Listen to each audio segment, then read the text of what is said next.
Periyar Maniammai Institute of Science and Technology, Tanjavur. We are the future. Krishnagiri அருகே மாங்கூழ் தொழிற்சாலை கழிவு ஏரியில் கலப்பதால் 5 டன் மீன்கள் செத்து மிதக்கும் அவலம் ஏற்பட்டுள்ளது. இதன் பின்னணி என்ன? கிருஷ்ணகிரி மாவட்டம் காவேரிப்பட்டினம் அடுத்த எர்ரஹள்ளி கிராமத்தில் உள்ள ஒட்டன்கொட்டாய் ஏரியை நம்பி அப்பகுதியைச் சேர்ந்த கிராமத்தினர் உள்ளனர். இந்த ஏரியை பல ஆண்டுகளாக அப்பகுதியைச் சேர்ந்த மக்கள் குத்தகைக்கு எடுத்து ஏரியில் மீன்களை வளர்த்து வருகின்றனர். பிரசித்தி பெற்ற இந்த ஏரியில் டேம் கண்டை, ஜிலேபி, ரோகு உள்ளிட்ட மீன்களை உள்ளூர் மக்கள் வளர்க்கின்றனர். அந்த மீன்களை மாவட்டத்தில் பல்வேறு பகுதிகளுக்கும், அது மட்டுமல்லாமல் தருமபுரி, சேலம், திருப்பத்தூர், வேலூர் உள்ளிட்ட மாவட்டங்களுக்கும் உள்ளூர் மக்கள் ஏற்றுமதி செய்து வருகின்றனர். இந்த ஏரிக்கு அருகே தனியார் மாங்கூழ் தொழிற்சாலை ஒன்று இயங்கி வருகிறது. இந்த தொழிற்சாலையில் இருந்து வெளியேறும் கழிவு நீரை யாருக்கும் தெரியாமல் ஏரியில் கலப்பதாக தொழிற்சாலை நிர்வாகத்தின் மீது உள்ளூர் மக்கள் குற்றம் சாட்டி உள்ளனர். இந்த நிலையில் கடந்த வாரம் காவேரிப்பட்டினம் சுற்றுவட்டார பகுதியில் பெய்த மழையின் போது தொழிற்சாலையிலிருந்து கழிவு நீர் முழுவதும் மீன் வளர்க்கும் ஏரியில் திறந்துவிடப்பட்டதாக குற்றச்சாட்டு எழுந்திருக்கிறது. இதனால் ஓராண்டாக வளர்த்து வரப்பட்ட மீன்கள் ஏரியில் செத்து மிதந்து வருகின்றன.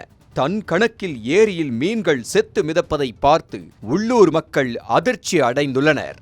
இந்த ஏரியில் கிட்டத்தட்ட 40 டன் அளவிலான மீன்கள் வளர்க்கப்பட்டு வரும் நிலையில் தற்போது வரை 5 டன் வரையிலான மீன்கள் இறந்துவிட்டதாக அப்பகுதி மக்கள் வேதனை தெரிவிக்கின்றனர். எனவே மாங்கூழ் தொழிற்சாலையிலிருந்து வெளியேறும் கழிவு நீரை ஏரியில் விடாமல் தடுக்க வேண்டும் என்றும் உடனடியாக மாங்கூழ் தொழிற்சாலை மீது உரிய நடவடிக்கை எடுக்க வேண்டும் என்றும் மாவட்ட ஆட்சியரிடம் உள்ளூர் மக்கள் கோரிக்கை விடுத்துள்ளனர். கிருஷ்ணகிரியிலிருந்து வலது காயல் வழியாக நீர் தண்ணி வருது பாசனத்துக்கு. அந்த கம்பெனியில் அந்த பெட் ஜூஸ் தயாரிக்க எக்ஸ்ட்ரா இருக்கிற கெமிக்கல் எல்லாத்தையும் அந்த வாய்க்காலில் கலந்து வெளியேற்றதுனால விவசாயம் மாசுபடுது. ஆடு மாடு குடிக்கிறதுக்கு அந்த தண்ணி உகந்ததாக இல்லை. ஏரியில் இப்போ பிடபிள்யூடியில் ஏதோ பணம் கட்டி ஏதோ ஏரி கிராமத்தில் குத்தகைக்கு விடுறோம், மீன் குத்தகை. அதில் இப்போ ஒரு 10 டன் வரைக்கும் மீன் செத்து போச்சு. அது நேற்றுக்கு நடந்த விஷயங்க.